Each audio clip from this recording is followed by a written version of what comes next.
မေတ္တာလွန်ကဲပညာမွဲတဲ့ခေါင်းစဉ်ကမေတ္တာတရားဆိုတာဟာအလွန်အင်မတန်မှအေးမြလာတယ်ဆိုတာကို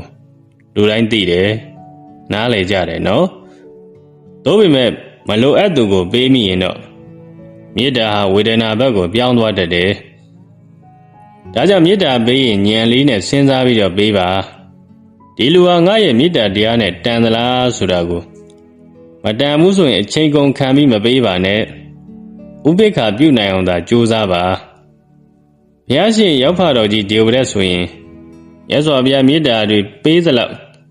သူ့ဘက်ကပြန်ပြီးစော်ကားတာတွေများလာတဲ့အခါမှာမြတ်စွာဘုရားဟာဥပိ္ပခာသဘောထားကိုလက်ကင်ထားပြီးနောက်ဆုံးဒေဝရက်ကြီးမြေမြူသွားတာတော့မှမျက်နှာတော်လွှဲနေခဲ့တာကိုတွေ့ရတယ်ဒါဟာအညှိုးတေးကြောင့်မဟုတ်ဘူးနော်ဒုက္ခပိုပြီးရောက်သွားမှဆိုလို့ဥပိ္ပခာပြုတာပဲအဲ့ဒီဥပိ္ပခာထဲမှာဒေါသတွေမာနအတ္တတွေဘာတစ်ခုမှမပါဘူးမတွေ့တာချင်းဆိုတဲ့မေတ္တာနဲ့ဆက်ရှင်တဲ့ဥပိ္ပခာကိုပဲသုံးခဲ့တာအမှန်ပဲတချို့သောတတ္တဝါတွေဟာလုံးဝမေတ္တာပေးလို့မရတဲ့သူတွေရှိတယ်ဒါကိုကိုကမရမကပေးမယ်ဆိုရင်သူရောကိုပါပျက်စီးသွားနိုင်တယ်ဥပမာကိုကလူတယောက်ကိုချစ်မိနေတယ်ဒါပေမဲ့အဲ့ဒီလူကပြန်မချစ်နိုင်ဘူးအဲ့ဒီလိုမချစ်တာကိုအတင်းကျပ်လုပ်တဲ့အခါကျတော့ပြဿနာတွေတက်ရတယ်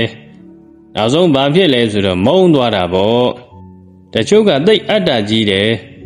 မေတ္တာကိုလောက်ယူလို့ရမယ်လို့ထင်ကြတယ်အဲ့ဒီလိုထင်ပြီးပညာမဲ့နည်းတွေနဲ့ချစ်ချင်းမေတ္တာကိုယူကြတယ်အတ္တတွေရှေ့ထားပြီးယူကြတယ်နောက်ဆုံးမရဘူးဆိုရင်ငွေနဲ့သိမ့်ပတ်ပြီးယူတတ်ကြတယ်နော်ဒါဟာပညာမဲ့တွေရဲ့လုပ်ရက်ပဲလူတယောက်ကိုယ်ချစ်လာဖို့မျက်နှိုးလာဖို့ဆိုတာပညာလေးကလည်းလက်ကင်ထားဖို့လိုအပ်တယ်ကိုချစ်ခင်နှစ်သက်တဲ့သူကိုသူလိုချင်တာလေးတွေလုပ်ပေးတယ်သူလိုအပ်တာကိုဆောင်ရွက်ပေးတယ်အခက်အခဲဖြစ်လာရင်ဖေးမကူညီပေးတယ်သူ့ကိုတန်မိုးထားပြီးချစ်ခင်ပေးမယ်ဆိုရင်တစ်ချိန်သူ့ဘက်ကကိုယ့်ကိုတန်မိုးထားလာမှာပဲဒီလိုမဟုတ်ပဲမလိုအပ်တဲ့သူကိုပညာမဲ့နည်းနဲ့အတင်းပုံအောပေးမယ်ဆိုရင်အချစ်ကနေအစိတ်ဖြစ်သွားတတ်တယ်ဒါကြောင့်လဲဒီနေ့ခေတ်ကြီးမှာမိဘနဲ့သားသမီးပဲဖြစ်ဖြစ်ချစ်သူရေးစားလင်မယားတွေမှာပဲဖြစ်ဖြစ်ကြည်လိုက်ရင်မေတ္တာနောက်မှာပညာမပါတဲ့ခါကျတော့ကိုချစ်တဲ့အတိုင်းပြန်မချစ်ရကောင်းလားဆိုပြီးယတနာတွေကြီးကျယ်တက်ကြရတယ်နောက်ဆုံးကွဲမယ်ကွာမယ်ဖြစ်ပြီးမုန်းသွားကြရတယ်